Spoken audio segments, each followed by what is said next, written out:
পরশু দিনের সোমবার সকালে মেয়েগুলো বাড়ি থেকে পালিয়ে যায় একজনের সঙ্গে। তো সে ওদেরকে আগরতলা নিয়ে যায় এয়ারপোর্ট থেকে, কলকাতা হয়ে ভায়া আহমেদাবাদ চলে যায়। তো আমাদেরকে বিকালে আমাদের থানায় কমপ্লেন আসে ও মেয়েদের বাড়ি থেকে। তো আমরা ইনস্ট্যান্ট, এটা গঙ্গানগর পিএস, আমাদের ধলাই ডিস্ট্রিক্ট। তো এটা কিডন্যাপিং কেস, যেহেতু মাইনর ছিল মেয়েগুলো, 15-16 ইয়ার্সের মাইনার্স। তো আমরা এখানে সিনিয়রে জানাই, এখানে ডিআইজি নর্দার্ন স্যারের সঙ্গে কথা হয়, তারপর আমাদের আইজিএলও স্যারের সঙ্গে কথা হয় আগরতলা, উনি কথা বলেছেন। তো আমরা এখান থেকে গুজরাট পুলিশের সঙ্গে কথা বলেছি, আহমেদাবাদ পুলিশের সেখানে আছে, আদাফ এয়ারপোর্ট পুলিশ স্টেশনের ওসির সঙ্গে। আমার এখানে অফিসাররা যারা আছে, এখানে ডিএসপি প্রফেশনাল আছে স্পেশাল, ওরা কথা বলেছে। তো কথা বলার পর আমরা যতক্ষণ ট্র্যাক করি এলবিএস দিয়ে, ওরা আহমেদাবাদ ল্যান্ড হয়ে এয়ারপোর্ট থেকে বেরিয়ে যায়। তারপর আমরা সেম ওদের ছবি, বোর্ডিং পাসেস আর এলবিএস লাইভ লোকেশনের জন্য এটা আমরা শেয়ার করি ওদের সঙ্গে। আর আমাদের পিএইচকিউ থেকেও গুজরাট পুলিশের ওপর টপ কপের সঙ্গে যোগাযোগ করা হয়। তো তারপর ওদেরকে প্রথম তো খোঁজাখুঁজি হচ্ছিল, তারপর রাত 10টা নাগাদ আমরা আবার এলবিএস দিই, ফ্রেশ এলবিএস। বাস ওখানে ওটা ফ্রেশ এলবিএস পাওয়ার পর 8 ঘন্টার মধ্যে আদাফ পুলিশ স্টেশনের যে অফিসার ইনচার্জ আছেন, উনি টিম নিয়ে ওদেরকে ডিটেন করে একদম থানায় নিয়ে চলে আসে। তো আমরা ওদের ছবিটা পাঠাতে বলি, ওরা পাঠিয়েছে। আমাদের মেয়েগুলোই ওই যে এপি ছিল ওর সঙ্গে।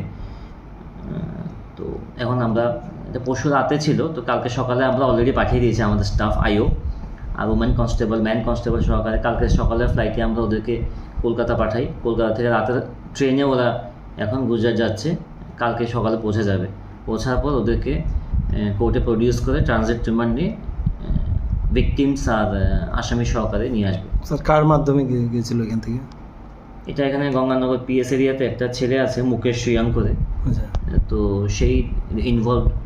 তো ফার্দার ইনভেস্টিগেশন কোথায় কী নেবে, সেখানে অ্যাকচুয়ালি অনেক কিছু হতে পারে। মেয়েরা আসতে চাইছিল না সেখান থেকে, ওদের বাবা মার সঙ্গে ভিডিও কলে কথা হয়েছে, আহমেদাবাদ এয়ারপোর্টে পৌঁছানোর পরেও কথা হয়েছে। মেয়েগুলো আসতে চাইছে না, বলছে ওরা কাজ করবে সেখানে। তো নর্মালি সেখানে ওমেন ট্রাফিকিংয়ের প্রচুর অনেক কেস হয়। তো সেই জন্য আমরা এটাকে ইনভেস্টিগেশন। এগুলো কি জমিয়া পরিবারের বা ওইদিকেরই? তো ওরা একটু ফাইন্যান্সিয়ালি একটু উইক থাকতে পারে। কতজন মেয়ে? 3 জন মেয়ে ছিল। বয়স আনুমানিক তাদের কত? 15, একজনের 15 আর বাকি দুজনের 16 করে, 16 স্কুল পড়ে হয়েছিল না, ওরা স্কুলে পড়তো না যতটুকু আমি জানি। আর তাদের সঙ্গে কি আরো কারো পাওয়া গেছে? না, এই 3 জনই আপাতত। এটা কেস নাম্বার 4, 2026।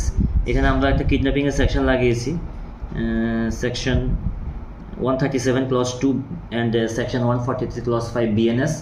43টা হলো মোর দেন 1 চাইল্ড থাকলে আমরা 43 লাগাই।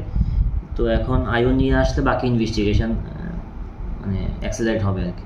তো এটা গুজরাট পুলিশকে আমরা অনেক ধন্যবাদ। আর ধলাই পুলিশও স্মার্টলি কাজ করেছে, পিএস অফিসার্স, আমার হেডকোয়ার্টার অফিসাররা। Plus I am very much thankful to Ahmedabad police, specially OC airport PS Ahmedabad and OC আদাফ পিএস আহমেদাবাদ। ওই এরিয়া থেকে কোনো আগে কোনো মেয়ে মিসিং আছে কি? এখন না, আমাদের কাছে এরকম কোনো ইনফরমেশন নেই।